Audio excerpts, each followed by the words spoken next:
ഒരു ദിവസം ഒരാൾ നദിക്കരയിൽ മീൻ പിടിക്കാനായി പോകുന്നു. ആ സമയം അതിൻ്റെ കരയിലായി ഒരു വലിയ പെട്ടിയുള്ളത് കാണുന്നു. അത് കാണാൻ വളരെ വ്യത്യസ്തമായി തോന്നി. മാത്രമല്ല അതിനുള്ളിൽ നിന്നും വല്ലാത്തൊരു ദുർഗന്ധം വരുന്നുണ്ടായിരുന്നു. ഇപ്പോൾ അയാൾക്ക് എന്തോ സംശയം തോന്നി പോലീസിനെ വിളിച്ചറിയിച്ചു. അല്പസമയത്തിനുള്ളിൽ പോലീസും ആ ഒരു സ്ഥലത്തെത്തി. അയാൾ പറഞ്ഞതുപോലെ തന്നെ ആ ബോക്സിനെ ചുറ്റി വളരെ മോശമായ ദുർഗന്ധം വരുന്നുണ്ടായിരുന്നു. പോലീസുകാരും ആ പെട്ടി തുറന്നു. അതെല്ലാവരെയും വളരെ ഞെട്ടിച്ചു. ആ പെട്ടിക്കുള്ളിൽ പല ശരീരങ്ങൾ വളരെ മോശമായ രീതിയിൽ അഴുകിയ അവസ്ഥയിലായിരുന്നു. ഇതൊക്കെ ആരാണ് ചെയ്തത്? എന്തിനാണ് അവയെല്ലാം ആ ബോക്സിനുള്ളിൽ വെച്ച് ആ നദിക്കരയിൽ കൊണ്ടുവച്ചത്? ഇതിനെല്ലാം കാരണമായ ആ വ്യക്തി ആരാണ്?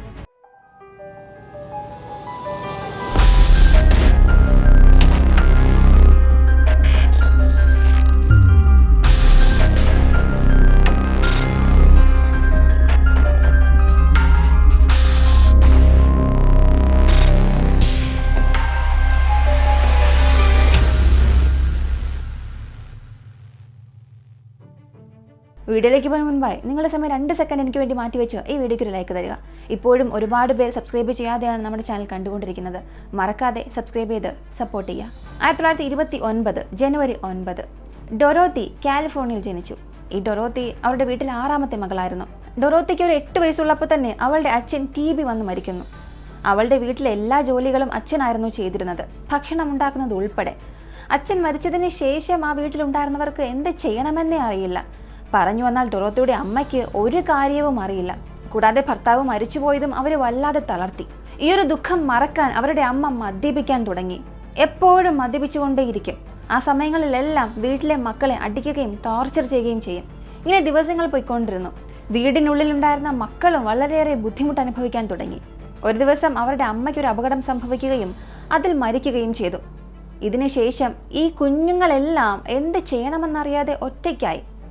ഇപ്പോൾ ഡൊറോത്തിയുടെ ബന്ധുക്കളെല്ലാവരും ഈ കുഞ്ഞുങ്ങളിൽ ചിലരെ മാത്രം ദത്തെടുത്ത് വളർത്താൻ തുടങ്ങി. ബാക്കിയുള്ളവരെ ഓരോരോ അനാഥാശ്രമത്തിൽ കൊണ്ടാക്കി. ഇങ്ങനെ വളരെ പ്രധാനപ്പെട്ട സമയത്ത് അവരുടെ അമ്മ കറക്റ്റായ ഒരു ഉത്തരവാദിത്തം ഏറ്റെടുക്കേണ്ട സമയത്ത് ആ അമ്മ അത് ചെയ്തില്ല. അങ്ങനെ ആ കുടുംബം മുഴുവനും ചിതറിപ്പോയി. അച്ഛനുമില്ല, അമ്മയുമില്ല. ഇപ്പോൾ ഒരുപാട് കഷ്ടപ്പെടുന്ന ഡൊറോത്തി അനാഥാലയത്തിൽ വന്നതിന് ശേഷം ഇത് കഴിഞ്ഞ് തൻ്റെ ജീവിതം നന്നായിരിക്കുമെന്ന് ചിന്തിച്ചു. പക്ഷെ അങ്ങനെ സംഭവിച്ചില്ല. ആ അനാഥാശ്രമത്തിൽ എല്ലാവരും അവളെ ടോർച്ചർ ചെയ്യാൻ തുടങ്ങി. അവളോട് ചിലർ മോശമായും പെരുമാറാൻ ശ്രമിച്ചിട്ടുണ്ട്. ഇങ്ങനെ ദിവസങ്ങൾ കഴിയുന്തോറും അവളുടെ ജീവിതം അവൾക്കൊരു നരകമായി മാറി. അങ്ങനെയുള്ളപ്പോൾ ആ ഓർഫണേജിൽ നമ്മൾ തന്നെ സമ്പാദിച്ച് ആ ഓർഫണേജിന് പണം കൊടുക്കണം. ഇപ്പോൾ ഓർഫണേജ് ചിന്തിക്കാൻ തുടങ്ങി, എങ്ങനെ കഴിക്കാം, എങ്ങനെ പണം കിട്ടും എന്നൊക്കെ ചിന്തിക്കാൻ തുടങ്ങി. പല സ്ഥലങ്ങളിൽ ജോലിക്ക് പോകാൻ തുടങ്ങി. യാതൊരു ജോലിയും കിട്ടിയില്ല. ഒരു ഘട്ടത്തിൽ എന്ത് ചെയ്യണമെന്നറിയാതെ തെറ്റായ ജോലികൾ ചെയ്യാൻ തുടങ്ങി. 1945 അവൾക്ക് 16 വയസ്സുള്ളപ്പോൾ പ്രോസ്റ്റിറ്റ്യൂട്ടായി പോകുന്നു. ഇങ്ങനെ അവൾ ആ ജോലിയിലുള്ളപ്പോഴാണ് ഫ്രെഡ് എന്നയാളെ പരിചയപ്പെടുന്നത്. രണ്ടുപേർക്കും പരസ്പരം ഇഷ്ടമായി. രണ്ടുപേരും നല്ല കൂട്ടുകാരായി മാറുന്നു. ഈ ഒരു കൂട്ടുകെട്ട് ദിവസം കഴിയുന്തോറും ഒരു പ്രണയമായി മാറുന്നു. അടുത്ത കുറച്ച് ദിവസത്തിൽ അവർ വിവാഹം കഴിക്കുന്നു. വിവാഹം കഴിച്ച് 3 വർഷത്തിൽ 3 കുഞ്ഞുങ്ങൾ ജനിച്ചു. എല്ലാം നന്നായി പോവുകയായിരുന്നു. എന്നാൽ അവർക്ക് ആ സമയം ഒരുപാട് സാമ്പത്തിക ബുദ്ധിമുട്ടുണ്ടായിരുന്നു. ഈ 3 കുഞ്ഞുങ്ങളെ വളർത്താൻ അവരുടെ പക്കൽ പണമില്ലായിരുന്നു. ഇപ്പോൾ ഡൊറോത്തി ചെയ്തത് ആദ്യത്തെ കുഞ്ഞിനെ ദത്ത് കൊടുക്കുന്നു. ബാക്കിയുള്ള 2 മക്കളെയും അവളുടെ ബന്ധുക്കളുടെ പക്കൽ കൊടുക്കുന്നു. ഇങ്ങനെ അവൾ ചെയ്യുന്ന ഈ കാര്യം ഡൊറോത്തിയുടെ ഭർത്താവായ ഫ്രെഡിന് ഇഷ്ടപ്പെട്ടില്ല. പെട്ടെന്ന് തന്നെ നമ്മൾ ഒരുപാട് സമ്പാദിക്കും, നമുക്ക് ഒരുപാട് പണം കിട്ടും, ദയവ് ചെയ്ത് നമ്മുടെ കുഞ്ഞുങ്ങളെ തിരികെ കൊണ്ടുപോയെന്ന് പറഞ്ഞു. പക്ഷെ എത്ര പറഞ്ഞിട്ടും ഡൊറോത്തി അത് കേട്ടില്ല. അങ്ങനെ അവൾക്കും ഭർത്താവിനും ഇടയിൽ ഒരുപാട് പ്രശ്നം വന്നു. ഫ്രെഡിനാണെങ്കിൽ ഡൊറോത്തി ചെയ്യുന്ന ഒന്നും തന്നെ ഇഷ്ടപ്പെട്ടില്ല. അങ്ങനെ രണ്ടുപേരും വേർപിരിയാമെന്ന് തീരുമാനിച്ചു. അങ്ങനെ 1948 ഡൊറോത്തിക്കും ഫ്രെഡിനും ഡിവോഴ്സായി. ഇനി നമ്മൾ ഇവിടെ താമസിക്കാൻ പാടില്ല, പുതിയൊരു ജീവിതം നയിക്കാം എന്ന് പറഞ്ഞ് ചിന്തിച്ച ഡൊറോത്തി കാലിഫോർണിയയിലേക്ക് പോകുന്നു. അവിടെ പോയി ഒരുപാട് സ്ഥലത്ത് ജോലി തിരഞ്ഞു. പക്ഷെ എവിടെയും കിട്ടിയില്ല. ഇനി എന്ത് ചെയ്യണം എന്നറിയാതെ ചില ഇല്ലീഗലായ കാര്യങ്ങൾ ചെയ്യാൻ തുടങ്ങി. അതിലൂടെ അവൾ ഒരുപാട് സമ്പാദിക്കുകയും ചെയ്തു. ഇങ്ങനെയുള്ളപ്പോൾ ഡൊറോത്തി അവളുടെ കൂട്ടുകാരിയോട് അവരുടെ ബാങ്ക് ഡീറ്റെയിൽസ് ചോദിച്ചു. ഡൊറോത്തി വിശ്വസിച്ച കൂട്ടുകാരിയും അവരുടെ ബാങ്ക് ഡീറ്റെയിൽസ് എല്ലാം കൊടുത്തു. സ്വന്തം കൂട്ടുകാരി എന്ന് പോലും നോക്കാതെ ആ ബാങ്കിലുള്ള എല്ലാ പണവും ഡൊറോത്തി എടുത്തു. അതുപോലെ ഒരുപാട് അക്കൗണ്ട് ഡീറ്റെയിൽസ് മനസ്സിലാക്കി അതിനുള്ളിലെ പണമെല്ലാം എടുത്തിട്ടുണ്ട്. ഇക്കാര്യങ്ങളെല്ലാം പുറത്തറിഞ്ഞപ്പോൾ പോലീസ് അവളെ അറസ്റ്റ് ചെയ്യുകയും 4 മാസം ജയിലിലടയ്ക്കുകയും ചെയ്തു. പുറത്തേക്ക് വന്ന ഡൊറോത്തി ഇനി താൻ ഇവിടെ ജീവിക്കാൻ പാടില്ല എന്ന് ചിന്തിച്ചിട്ട് വീണ്ടും മറ്റൊരു നാട്ടിലേക്ക് പോകുന്നു. ഇത്തവണ അവൾ സാൻ ഫ്രാൻസിസ്കോയിലേക്ക് പോകുന്നു. 1952 അവിടെ ആക്സൽ എന്നയാളെ പരിചയപ്പെടുന്നു. ഇതിനുശേഷം ആക്സലിനെ പ്രണയിക്കുന്നു. ഡൊറോത്തി 2ാം തവണ അവനെ വിവാഹം കഴിച്ചു. വിവാഹം കഴിച്ച് അവർക്കിടയിലെല്ലാം നന്നായി പോയിക്കൊണ്ടിരുന്നു. എന്നാൽ കുറച്ച് ദിവസത്തിൽ തന്നെ ചില അഭിപ്രായ വ്യത്യാസങ്ങൾ വന്ന് വേർപിരിയുന്നു. 1966 വിവാഹമോചനം നേടുന്നു. 1968 റോബർട്ട് എന്നയാളെ പരിചയപ്പെടുന്നു, പ്രണയിക്കുന്നു, വിവാഹം കഴിക്കുന്നു. അവർക്കുള്ളിലും പ്രശ്നം വന്ന് വേർപിരിയുന്നു. 4ാമതായി പെട്രോ എന്നയാളെ പരിചയപ്പെടുന്നു, പ്രണയിക്കുന്നു, വിവാഹം കഴിക്കുന്നു. വിവാഹം നടന്ന ഒരാഴ്ചയിൽ തന്നെ പ്രശ്നം വന്ന് വേർപിരിയുന്നു. ഇങ്ങനെ ഡൊറോത്തിക്ക് വിവാഹ ജീവിതം ഒന്നും ശരിയാകാത്തത് കൊണ്ട് ഇനി ഒറ്റയ്ക്ക് ജീവിക്കാം എന്നവൾ തീരുമാനിച്ചു. അങ്ങനെ 1970 ഒരു ബോർഡിംഗ് ഹൗസിൽ കെയർ ടേക്കറായി ജോലിക്ക് ചേർന്നു. ആ ബോർഡിംഗ് ഹൗസ് എന്നതൊരു ഹോട്ടൽ പോലെയാണ്. അവിടെ വരുന്നവർക്ക് എന്ത് ആവശ്യം വന്നാലും ഈ കെയർ ടേക്കർ അടുത്തിരുന്നെല്ലാം ചെയ്തു കൊടുക്കണം. ഇങ്ങനെ വരുന്നവരേക്ക് ശുശ്രൂഷിച്ചുകൊണ്ട് അതേ ബോർഡിംഗ് ഹൗസിൽ ഡൊറോത്തിയും താമസിച്ചു. ഇങ്ങനെയുള്ള സമയത്തും ഡൊറോത്തി മയക്കുമരുന്നിന് അടിമയായി. ഇക്കാര്യങ്ങൾ കണ്ട് അവിടെയുള്ള സോഷ്യൽ വർക്കേഴ്സ് എല്ലാവരും ഡൊറോത്തിയെ വിളിച്ചുകൊണ്ട് ഇതിൽ നിന്നെല്ലാം അവൾ പുറത്തേക്ക് വരേണ്ട ഒരു കൗൺസിലിംഗ് കൊടുത്തു. ഇതിനുശേഷം ഡൊറോത്തി പതിയെ അതിൽ നിന്നും പുറത്തേക്ക് വരാനും തുടങ്ങി. ഇതിനുശേഷം ആ ഒരു ഭാഗത്ത് രോഗാവസ്ഥയിലുള്ള എല്ലാവരെയും വിളിച്ചുകൊണ്ടുവന്ന് ആ ബോർഡിംഗ് ഹൗസിൽ വെച്ച് അവരെ നന്നായി ശുശ്രൂഷിക്കാൻ തുടങ്ങി. ഇതൊക്കെ ശ്രദ്ധിക്കാൻ തുടങ്ങിയ പുറത്തുള്ളവർ അവളെ കണ്ട് അഭിമാനപ്പെടാൻ തുടങ്ങി. എന്നാൽ എത്ര തന്നെ അവൾ ഒരുപാട് സോഷ്യൽ സർവീസ് ചെയ്താലും അവളുടെ പഴയ ശീലം അവളെ വിട്ട് മാറിയില്ല. ആ ബോർഡിംഗ് ഹൗസിൽ വരുന്ന ജനങ്ങളിൽ നിന്നും അവൾ ഒരുപാട് പണം കവർച്ച ചെയ്യുമായിരുന്നു. ഇപ്പോൾ പോലീസ് വീണ്ടും അവൾ അറസ്റ്റ് ചെയ്ത് ജയിലിലിട്ടു. കുറച്ച് ദിവസം കഴിഞ്ഞ് പുറത്തു വന്നതിന് ശേഷം നിങ്ങൾ ഇങ്ങനെ പണം മോഷ്ടിച്ചു, ഇനി ഇവിടെ ജോലിക്ക് നിൽക്കാൻ പാടില്ല എന്ന് പറഞ്ഞ് ആ ബോർഡിംഗ് ഹൗസിൽ നിന്നും അവളെ പുറത്താക്കി. ഇത് കഴിഞ്ഞ് ഡൊറോത്തിക്ക് എന്ത് ചെയ്യണമെന്നറിയില്ല. നേരത്തെ നോക്കിയ കെയർടേക്കർ ജോലിയിൽ തന്നെ വീണ്ടും തുടരാം എന്ന് കഴിഞ്ഞ് 1980 ഒരു പ്രൈവറ്റ് ഹോസ്പിറ്റലിൽ പേഴ്സണൽ കെയർടേക്കറായി ജോലിക്ക് ചേർന്നു. അവിടെയും അവൾ നന്നായില്ല. അവിടെയുള്ളവരിൽ നിന്നും പണം, സ്വർണമെല്ലാം മോഷ്ടിച്ചു. ഇതും അറിഞ്ഞ പോലീസ് അവളെ അറസ്റ്റ് ചെയ്തു. ഇങ്ങനെ ഡൊറോത്തി 3 വർഷം ജയിലിലായിരുന്നു. ഈ സമയത്ത് അവളെ ഡോക്ടേഴ്സ് പരിശോധിച്ചു.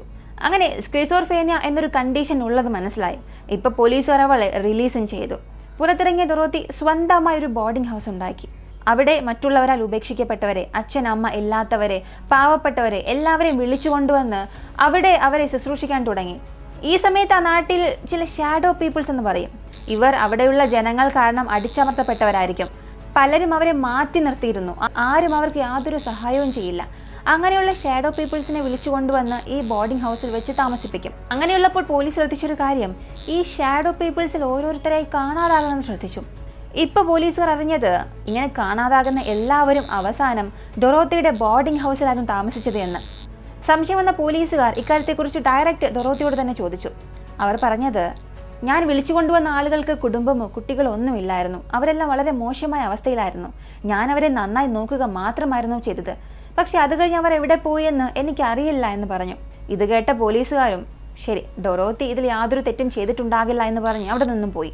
1982 52 വയസ്സുള്ള റൂത്ത് എന്ന ഒരു സ്ത്രീയുടെ ഡെഡ് ബോഡി കിട്ടി.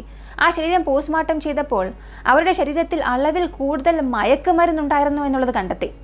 അത് കാരണം മരിച്ചു എന്നുള്ളത് മനസ്സിലായി. ഇതിൽ ശ്രദ്ധിക്കേണ്ട കാര്യം, ഈ റൂത്തും അവസാനമായി ഡൊറോത്തിയുടെ ഹോമിലായിരുന്നു താമസിച്ചിരുന്നത്. ഇപ്പോൾ വീണ്ടും പോലീസുകാർ ഡൊറോത്തിയോട് ചെന്നിട്ട് റൂത്തിനെ കുറിച്ച് ചോദിച്ചു. ഇപ്പോൾ അവർ പറഞ്ഞത്, റൂത്തിൻ്റെ ഭർത്താവ് അവളെ ഒരുപാട് ടോർച്ചർ ചെയ്തിരുന്നു, ദിവസവും അവളെ കഷ്ടപ്പെടുത്തിയിരുന്നു. ഇതൊക്കെ അവൾ എന്നോട് പലതവണ പറഞ്ഞിട്ടുണ്ട്. ഈ ഒരു വീടിനുള്ളിൽ ഉള്ളതുവരെയും ഞാൻ അവളെ സഹായിച്ചു. എന്നാൽ ഈ ഹോം വിട്ട് പുറത്തു പോയതിനു ശേഷം അവൾക്ക് എന്ത് സംഭവിച്ചു എന്ന് എനിക്കറിയില്ല എന്ന് പറഞ്ഞു. അവൾ അവസാനം വരെയും വളരെ മാനസിക സമ്മർദ്ദത്തിലായിരുന്നു. അവൾ ആത്മഹത്യ ചെയ്യാൻ സാധ്യതയുണ്ടെന്നും പറഞ്ഞു. ഇത് കേട്ട പോലീസുകാരും ഒരുപക്ഷെ അങ്ങനെ ആയിരിക്കാം, അവൾ ഒരുപാട് മയക്കുമരുന്ന് കഴിച്ചു കാണും, ആത്മഹത്യ ചെയ്തു കാണും എന്ന് വിചാരിച്ചു. അപ്പോൾ പോലും പോലീസിന് ഡൊറോത്തി യാതൊരു സംശയവും വന്നില്ല. 1985 നവംബർ മാസം ഡൊറോത്തിയുടെ വീടിൻ്റെ കതകിന് ചില പ്രശ്നങ്ങളുണ്ടായിരുന്നു. അത് ശരിയാക്കാനായി അവളൊരു കാർപ്പൻറ്ററെ വിളിച്ചു. അയാളുടെ പേര് ഇസ്മായിൽ. അയാൾ ജോലി ചെയ്ത് അവസാനിച്ചിട്ട് ആ ജോലിയുടെ പണം ചോദിച്ചു. ഇപ്പോൾ ഡൊറോത്തിയും കുറച്ച് ജോലി കൂടെ ഉണ്ട്, അത് ചെയ്ത് അവസാനിച്ചിട്ട് ഞാൻ മുഴുവൻ പണവും തരാം എന്ന് പറഞ്ഞു. ഇസ്മായിലും മറ്റെന്ത് ജോലിയാണ് ഉള്ളതെന്ന് ചോദിച്ചു. അതിനവളും എനിക്കൊരു വലിയ സൈസിലുള്ള ഒരു ബോക്സ് ചെയ്തു തരണമെന്ന് ആവശ്യപ്പെട്ടു, അതും 6 അടിയോളം വേണമെന്ന് പറഞ്ഞു. ഇത് കേട്ട ഇസ്മായിലും എന്തിനാണ് ഇത്ര വലിയ പെട്ടിയെന്ന് ചോദിച്ചു. ഇപ്പോൾ അവളും എൻ്റെ കയ്യിൽ ഒരുപാട് പഴയ ബുക്സ് ഉണ്ട്, പഴയ വസ്ത്രങ്ങളെല്ലാം ഉണ്ട്, അതെല്ലാം ബേസ്മെൻറ്റിൽ വയ്ക്കണം, അതിന് ഇത്ര വലിയ ബോക്സ് വേണമെന്ന് ചോദിച്ചു. അവർ പറഞ്ഞതുപോലെ തന്നെ ഇസ്മായിലും വലിയൊരു വുഡൻ ബോക്സ് നിർമ്മിച്ചു. അയാളത് ഉണ്ടാക്കി കഴിഞ്ഞപ്പോൾ പുറത്തു നിന്നാൽ മതി, ഞാൻ പണം എടുത്തിട്ട് വരാമെന്ന് ഡൊറോത്തി പറഞ്ഞു. ഇസ്മായിലും പുറത്തു നിന്നു. അല്പസമയം കഴിഞ്ഞ് ഡൊറോത്തി അവനെ അകത്തേക്ക് വിളിച്ചു. എന്നിട്ട് ഈ ബോക്സ് എടുത്തിട്ട് നദിക്കരയിൽ കൊണ്ടുപോയി വയ്ക്കാൻ സഹായിക്കാമോ എന്ന് ചോദിച്ചു. ഇസ്മായിലും നിങ്ങൾ ബേസ്മെൻറ്റിലല്ലേ വയ്ക്കുമെന്ന് പറഞ്ഞത്, ഇപ്പോഴെന്തിനാണ് നദിക്കരയിൽ കൊണ്ടുപോകണം എന്ന് ചോദിച്ചു. അതിനുള്ളിൽ ഒരുപാട് ബുക്സ്, വസ്ത്രം എല്ലാം ഉണ്ട്, എൻ്റെ കയ്യിലാണെങ്കിൽ അതെല്ലാം വേസ്റ്റായി പോകും. അത് അവിടെ കൊണ്ടുവന്ന് വെച്ചാൽ മറ്റാരെങ്കിലും അത് എടുത്തുകൊള്ളുമെന്ന് പറഞ്ഞു. ഇക്കാര്യം കേട്ട ഇസ്മായിലും ശരി, ഞാൻ നിങ്ങളെ സഹായിക്കാം എന്ന് പറയുന്നു. രണ്ടുപേരും ചേർന്ന് ആ ബോക്സ് തൂക്കി അവിടെയുള്ളൊരു നദിക്കരയിൽ കൊണ്ടുവച്ചു. തൂക്കിക്കൊണ്ട് പോകുമ്പോൾ തന്നെ ഇസ്മായിൽ അത് വളരെ ഭാരം തോന്നി. ബുക്സിന് ഇത്ര വലിയ ഭാരമോ എന്ന് ചിന്തിച്ചു കൊണ്ടുപോയി. ഇതിനുശേഷമാണ് നമ്മുടെ വീഡിയോയുടെ തുടക്കത്തിൽ കണ്ടതുപോലെ ആ ഒരു സ്ഥലത്ത് മീൻ പിടിക്കാൻ ഒരു വ്യക്തി വന്നു. അയാൾ ഈ പെട്ടി കാണുന്നു. അയാൾക്ക് എന്തോ ഒരു സംശയം തോന്നുന്നു. ഉടനെ പോലീസിനോടും പറഞ്ഞു. ഇതിനുശേഷം പോലീസുകാർ ആ ഒരു ബോക്സിനുള്ളിലെ ശരീരങ്ങളെല്ലാം എടുത്ത് പരിശോധിക്കുന്നു. അത് ആരാണെന്നെല്ലാം നോക്കുന്നു. അതിനുള്ളിലുണ്ടായിരുന്ന എല്ലാവരും അവസാനമായി ഡൊറോത്തിയുടെ ബോർഡിംഗ് ഹൗസിൽ പോയി വന്നവരാണെന്ന് മനസ്സിലായി. ഇപ്പൊ പോലീസുകാർ എല്ലാവർക്കും ഡൊറോത്തിയെ സംശയമായി. ഇതിനെല്ലാം അവളാണ് കാരണം എന്ന് പറഞ്ഞ് അവളുടെ ബോർഡിംഗ് ഹൗസ് പരിശോധിക്കാനായി പോയി. അങ്ങനെ പോയപ്പോൾ ഡൊറോത്തി, ഈ ശരീരങ്ങൾക്കും എനിക്കും യാതൊരു ബന്ധവുമില്ല, എനിക്കൊന്നും അറിയില്ല എന്ന് എപ്പോഴത്തെയും പോലെ പറഞ്ഞു. നിങ്ങൾ വീട് മുഴുവനും വേണമെങ്കിൽ പരിശോധിക്കാം എന്നും പറഞ്ഞു. പോലീസും ആ വീട് ഇഞ്ചിഞ്ചായി തിരയുന്നു. എന്നാൽ അവർക്ക് ആ വീടിൽ നിന്നും യാതൊരു തെളിവും ലഭിച്ചില്ല. ഡൊറോത്തിയുടെ ബോർഡിംഗ് ഹൗസിൽ പോലീസുകാർക്കെല്ലാം ഒരു സംശയമുള്ളത് കൊണ്ട് തന്നെ പുറത്തുള്ള എല്ലാവരോടും ഇനി മുതൽ ആരും ഈ ഹൗസിലേക്ക് പോകാൻ പാടില്ല എന്നും പറഞ്ഞു. കൂടാതെ അവിടെ തന്നെ ഒരു പോലീസുകാരൻ താമസിക്കുകയും അവിടെ ആരെല്ലാം വരുന്നു എന്നുള്ള മുഴുവൻ ലിസ്റ്റും കളക്ട് ചെയ്യുന്നു. ഇങ്ങനെ എടുത്ത ലിസ്റ്റിലെ എല്ലാവരുടെ ശരീരവും ആ ബോക്സിൽ ഉണ്ടായിരുന്നു. അതിൽ 1-2 പേർ മാത്രം മിസ്സായിരുന്നു. ഇപ്പോൾ ഡൊറോത്തിയുടെ വീടിന് പുറകിലായി ഒരു ഗാർഡൻ ഹൗസ് ഉള്ളത് കാണുന്നു. ആ വീട് പരിശോധിക്കാൻ അവളോട് അനുവാദം ചോദിച്ചു. അതിനവരും തീർച്ചയായും നിങ്ങൾക്ക് പരിശോധിക്കാം എന്ന് പറഞ്ഞു. അതുമാത്രമല്ല, നിങ്ങൾ അവിടെ ചെന്ന് പരിശോധിക്കുക, ഞാൻ നിങ്ങൾക്ക് കോഫി എടുത്തിട്ട് വരാമെന്ന് പറഞ്ഞ് ഡൊറോത്തി അവിടെ നിന്നും പോയി. പോലീസും അവൾ കോഫി എടുത്തിട്ട് വരുമെന്ന് കാത്തിരുന്നു. പക്ഷേ ഡൊറോത്തി ആ സമയത്ത് തന്നെ അവിടെ നിന്നും രക്ഷപ്പെടുകയാണ് ചെയ്തത്. ആ ഗാർഡൻ ഹൗസ് പരിശോധിച്ച പോലീസുകാർ വ്യത്യസ്തമായ ചില കാര്യങ്ങൾ കാണുന്നു. അവിടെ ഓരോന്നായി പരിശോധിക്കുമ്പോൾ അവിടെ 2 ഡെഡ് ബോഡീസ് കണ്ടെത്തി. അതും വളരെ മോശമായ അവസ്ഥയിൽ അഴുകി പോയിട്ടുണ്ടായിരുന്നു. മൊത്തം 3 ഡെഡ് ബോഡി കിട്ടി. അത് പരിശോധിക്കുമ്പോഴാണ് മനസ്സിലായത് അവരും ആ ബോർഡിംഗ് ഹൗസിൽ താമസിച്ചവരാണ്. പോലീസ് അന്ന് ബോർഡിംഗ് ഹൗസിൽ ആരെല്ലാം വന്നിട്ടുണ്ട് എന്ന ലിസ്റ്റ് എടുത്തല്ലോ, അതിൽ 1-2 പേർ മിസ്സായിട്ടുണ്ടായിരുന്നല്ലോ, അവരുടെ ശരീരമായിരുന്നു ഇപ്പൊ കിട്ടിയത്. ഇതിനുശേഷം പുറത്തേക്ക് വന്ന് ഡൊറോത്തി അറസ്റ്റ് ചെയ്യാൻ ശ്രമിക്കുന്നു. പക്ഷേ കോഫി എടുത്തിട്ട് വരാം എന്ന് പറഞ്ഞു പോയ ഡൊറോത്തിയെ കാണാനില്ലായിരുന്നു. പോലീസിന് മനസ്സിലായി അവൾ രക്ഷപ്പെട്ടു എന്ന്. പോലീസ് ഇപ്പോൾ ഒരു കാര്യം കൺഫേം ചെയ്തു, ഇവരെല്ലാവരെയും ഡൊറോത്തി തന്നെ കൊന്നു കാണുമെന്ന്. അങ്ങനെ രക്ഷപ്പെട്ടു പോയ ഡൊറോത്തി ലോസ് ഏഞ്ചൽസിലേക്കാണ് പോയത്. പോലീസും ലോസ് ഏഞ്ചൽസിൽ ചെന്ന് പല സ്ഥലങ്ങളിൽ അവരെ തിരയുന്നു. അവരെ കിട്ടാത്തത് കൊണ്ട് അവരുടെ photo, news paper, posters, TV ഇവിടങ്ങളിലെല്ലാം കൊടുത്തു. ഇതിനുശേഷം ഒരാൾ ഡൊറോത്തിയെ കണ്ടുവെന്ന് പോലീസിനൊരു ഇൻഫർമേഷൻ കൊടുത്തു. പോലീസും അവിടെ വന്ന് അവരെ അറസ്റ്റ് ചെയ്തു.